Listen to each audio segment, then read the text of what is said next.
दिव्यवाणी तेरी अमृतवाणी प्रभु। दिव्यवाणी तेरी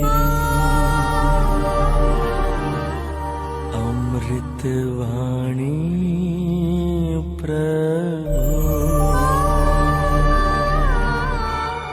तो आज का सुसमाचार लूकस के सुसमाचार अध्याय 7 से लिया गया है।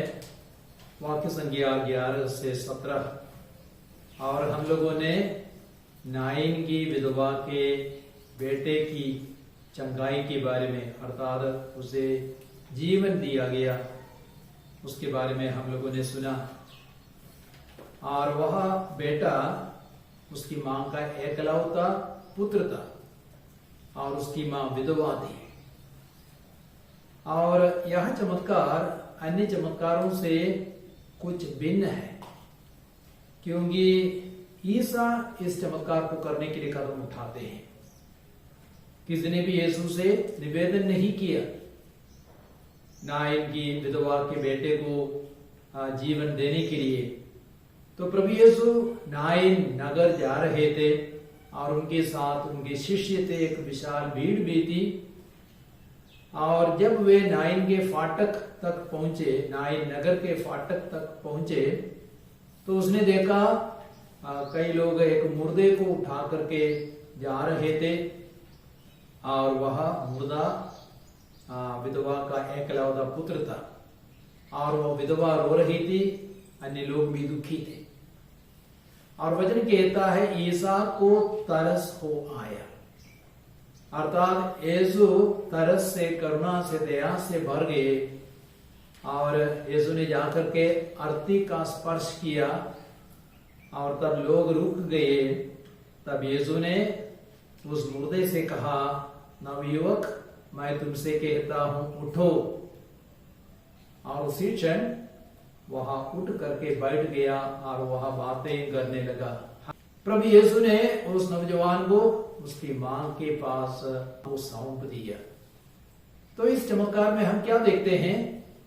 यीशु की करुणा, यीशु की दया, यीशु का प्रेम, यीशु के तरस को हम देखते हैं। और किसी ने भी उसे निवेदन नहीं किया था, लेकिन यीशु स्वयं कदम उठाते हैं और जाकर के उस मुर्दे नौजवान को जीवन दान देते हैं। सुसमाचार में अन्य दो चमत्कारों के बारे में भी हम पढ़ते हैं जहां यीशु लोगों को जीवन देते हैं। यदि आप लूकस का सुसमाचार 8 पढ़ेंगे, वाक्य संज्ञा 40 से 56 तक में, वहां पे यीशु ने किसको जीवन दिया? जैरुस की बेटी को। और उसकी बेटी 12 साल की हो चुकी थी और वह बहुत बीमार थी, मरने को थी। और जैरुस ने यीशु से जाकर के मिलकर के दंडवत किया, अनुनय भी नहीं किया, आप कृपया मेरे घर चलिए, मेरी बेटी मर रही है, मरण शैया पर पड़ी है। और यीशु उसके घर में गए और यीशु तब तक वह लड़की मर चुकी थी। यीशु ने उसको जिलाया। उसी प्रकार यूहन्ना के सुसमाचार अध्याय 11 में वाक्य संज्ञा 1 से 44 तक में हम पढ़ते हैं, यीशु ने किसको जीवन दिया? लाजरुस को जीवन दिया। और जब लाजरुस भी भयंकर रूप से बीमार था, उसकी बहनों ने, मार्था और मरियम ने यीशु के पास संदेश भेजा, आप जिसको बहुत प्यार करते हैं वह बीमार है। और यीशु तुरंत तो नहीं गया, करीब 4 दिनों के बाद गया जब लाजरुस मर चुका था। तो यहां पर भी हम देखते हैं किसी न किसी ने यीशु से अनुरोध किया, मार्था और मरियम ने यीशु से अनुरोध किया। तब यीशु बतानिया गए और यीशु ने लाजरुस को जीवन दिया। लेकिन नाइन की विधवा के पुत्र को यीशु ने यूं ही चंगा किया, किसी ने उसे निवेदन नहीं किया। और रोमियो के पत्र अध्याय 10-20 में संत पौलुस कहते हैं, जो मुझे नहीं खोजते थे उन्होंने मुझे पाया, और जिन्होंने मेरे विषय में प्रश्न नहीं पूछा उन पर मैंने अपने को प्रकट किया। प्रभु क्या करते हैं? जो प्रभु को नहीं कोसते हैं और जो प्रभु से अनुनय विनय नहीं करते हैं, उन पर भी प्रभु अपने को प्रकट करते, उन पर दया करते हैं, करुणा करते हैं। और संत पौलुस का यह वचन इसाइयाह के ग्रंथ अध्याय 62 वाक्य संख्या 1 से लिया गया है। और उसी प्रकार कुछ अन्य पाठों को भी हम देखते हैं सुसमाचारों में। लूकस के सुसमाचार अध्याय 13 में वाक्य संख्या 10 से 13 तक में एक दुर्बल स्त्री की चंगाई के विषय में हम पढ़ते हैं। वह दुर्बल स्त्री 18 वर्षों से बीमार थी। अपदूत ग्रस्त होने के कारण उसकी कमर बिल्कुल झुक गई थी। उसने भी यीशु से जाकर के निवेदन नहीं किया। यीशु ने उससे कहा, नारी तुम अपने रोगों से मुक्त हो गई हो। यीशु ने उस पर हाथ रखा और वह बिल्कुल चंगी हो गई। और यूहन्ना के सुसमाचार अध्याय 5 में वाक्य संख्या 1 से 9 तक में हम पढ़ते हैं, बेतस्दा के कुंड के पास एक रोगी पड़ा था। कितने वर्षों से?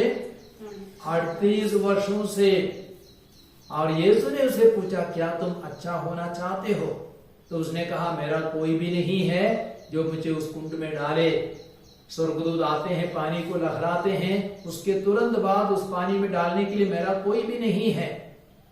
तो यीशु ने उसे कहा, अपनी चारपाई उठा करके चलो फिरो। और तुरंत उसको आशीष मिली, चंगाई मिली, वो उठ करके चलने फिरने लगा। तो Jesus goes out of his way to help people. हमारे जीवन में भी आप लोगों ने महसूस किया होगा, कई सारी आशीषें आपको मिली, इसलिए नहीं कि आपने प्रार्थना की, इसलिए नहीं कि आपने परिश्रम किया। यूं ही प्रभु ने बहुत सारे आशीर्वाद हमें दिए हैं। हमें अच्छे माता पिता दिए, यह ईश्वर की कृपा है। हमें विश्वास की कृपा मिली, यह भी ईश्वर की कृपा है। हमें प्रभु ने बुलाहट दी, हम तो अयोग्य पापी है, यह भी ईश्वर की आशीष, ईश्वर की कृपा है। और अन्य कई सारी आशीषें। एक बार मैं विदेश से लौट रहा था, या तो अमेरिका गया था या अफ्रीका गया था, और एक सज्जन मुझे मुंबई एयरपोर्ट में मिले और उसने मुझसे बातें की। शायद मेरे गले में फूस मारा था, उसको पहचान करके हम लोग भोपाल एयरपोर्ट पहुंच गए। तो उसने मुझसे पूछा, आप कोई उठाने के लिए कोई गाड़ी आएगी? तो मैं बोला, नहीं, मैं ऑटो लेकर के जाऊंगा। तो उसने कहा, मेरा भाई हवाई अड्डा आ रहे हैं और मैं उसको बताऊंगा, वहां आपको छोड़ेंगे। तो हम लोग एयरपोर्ट से बाहर निकले, गाड़ी तो तैयार थी, तो उसी गाड़ी में मैं बैठ गया। और उन दिनों हम लोग डिवाइन रिट्रीट आश्रम में रहते थे। तो डिवाइन रिट्रीट आश्रम तक उस भाई ने मुझे पहुंचाया और उसके बाद उसने मेरे काम के बारे में आप क्या करते हैं वगैरह पूछा। तो मैंने कहा, मेरे साथ एक छोटा दल है, हम लोग प्रार्थना करते हैं संसार भर के लोगों के लिए, दीन दुखियों के लिए। तो उसने पूछा, आप लोगों का लाइफ कैसे चलता है, जीवन यापन कैसे होता है? हम लोग प्रभु पर निर्भर रहते हैं। तो उसने अपने बाइक को खोला, रुपयों की एक गड्डी मेरे हाथ में दे दी और बाद में मुझे पता चला 10,000 रुपये। मैंने कभी सोचा नहीं था, यूं ही किसी ने मुझे रुपये दिए। ये क्या है? प्रभु की आशीष, प्रभु की करुणा। मैं डिवाइन रिट्रीट सेंटर केरला में गया था, मैं वहां पे प्रवचन दे रहा था। तो प्रवचन के बाद मैं निकला, मंच से उतरा, एक लड़की मुझसे या एक महिला मुझसे मिलने आई और उसने कहा, प्रभु ने मुझे प्रेरित किया, मुझे आपकी मदद करनी है।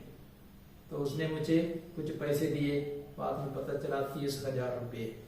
इस प्रकार कई सारी आशीषें हमारे जीवन में यूं ही आई है।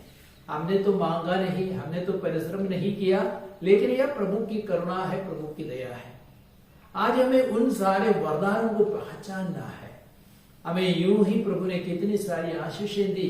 ये जो जमीन है, हमने तो किसी से मांगी नहीं थी, आप प्रभु से प्रार्थना की, प्रभु ने किसी के माध्यम से प्रभु ने हमें जमीन दी, भवन दिए।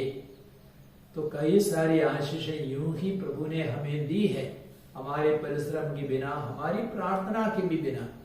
उन सारी आशीषों को पहचान करके आज हमें प्रभु को धन्यवाद देना है, प्रभु की स्तुति करनी है।